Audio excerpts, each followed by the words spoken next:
কি করলি প্রতিজ্ঞা? এই অশুভ শক্তিকে রানী কর্ণমোহিনী ছাড়া আর কেউ ধারণ করতে পারে না। আমার কুণ্ডলের শক্তি তোকে জ্বালিয়ে পুড়িয়ে ছাই করে দেবে।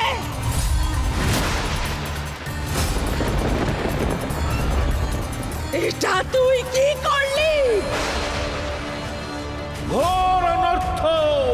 প্রতিজ্ঞাময় সংসারের সবচেয়ে ভয়ঙ্কর অশুভ শক্তির রূপ ধারণ করেছে।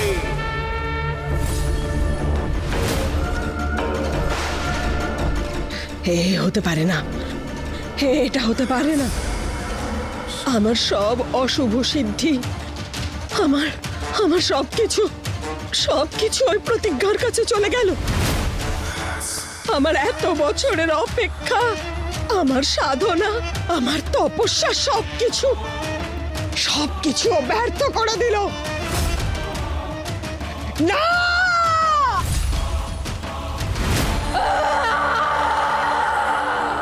প্রতিজ্ঞা!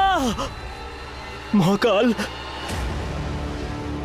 প্রতিজ্ঞা কতবার আমাকে প্রাণে বাঁচিয়েছে, আর আজ যখন ও বিপদে পড়েছে আমি কিচ্ছু করতে পারছি না। আমি তো এটাও জানি না যে ও এখন কোথায় আছে। মহাকাল, প্লিজ আমাকে একটা পথ দেখাও মহাকাল, প্লিজ।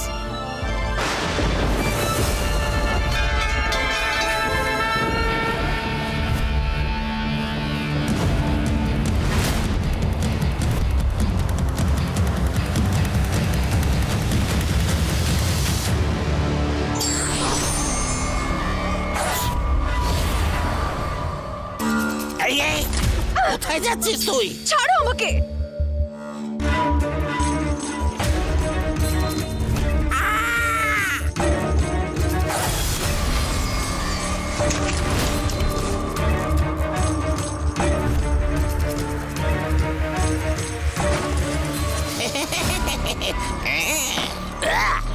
এবার পুরো নিশ্চিন্ত হয়ে একে নিয়ে যাব মায়াবনে। আরে ওহো, এই জাদু চূর্ণকে এখনই শেষ হয়ে যেতে হলো। চলো এখন এটাকে ধাক্কা দিয়ে নিয়ে যেতে হবে মায়াবনে।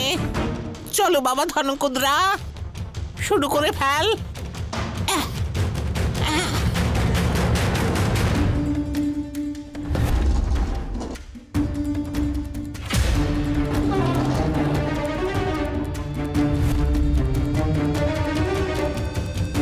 এগুলো তো প্রতিজ্ঞার নূপুরের পুঁথি।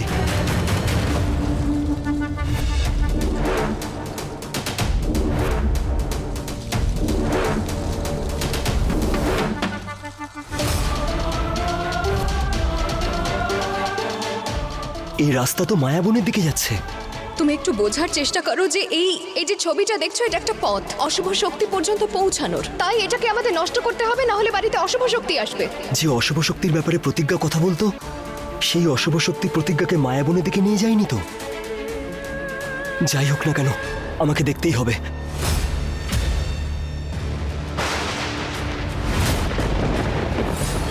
ওরে বাবা, ওরে বাবা, ওরে বাবা!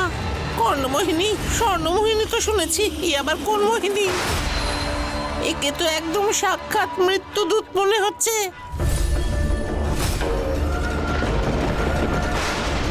আপনার কুণ্ডল ধারণ করে এই প্রতিজ্ঞা তো আপনার থেকেও শক্তিশালী হয়ে উঠেছে।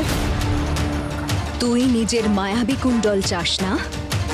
তাহলে আয়, নিয়ে যা নিজের কুণ্ডল। এই কুণ্ডলের জন্যই না জানি তুই কত মানুষের প্রাণ নিয়েছিস, কিন্তু এবার তুই আর কুণ্ডল নয়, মৃত্যু পাবি।